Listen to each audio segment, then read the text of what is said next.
বিতর্কের শুরু ভারতের প্রধান বিচারপতি সূর্যকান্তের এক মন্তব্য ঘিরে। শুনানিতে তিনি কিছু ভুয়া ডিগ্রিধারীকে তেলাপোকা ও পরজীবীর সঙ্গে তুলনা করেছিলেন বলে অভিযোগ ওঠে। যদিও পরে তিনি দাবি করেন পুরো যুব সমাজকে উদ্দেশ্য করে তিনি এমন মন্তব্য করেননি। কিন্তু ততক্ষণে নেট দুনিয়ায় জ্বলতে শুরু করেছে এই ইস্যু। ব্যঙ্গ আর ক্ষোভের ভিড়ে জন্ম নেয় ককরোচ জনতা পার্টি ব্যানারে শাসক দল বিজেপিকে কটাক্ষ।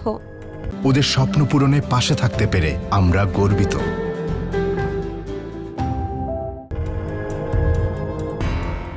এই দলের সদস্য হওয়ার শর্তেও রয়েছে চমক। বেকার হতে হবে, সারাদিন অনলাইনে থাকতে হবে, আর ক্ষোভ প্রকাশে থাকতে হবে পেশাদারি দক্ষতা।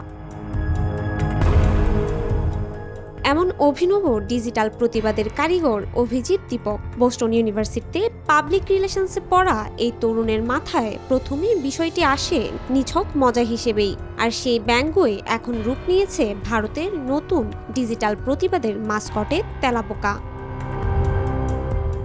Desk report, news 24।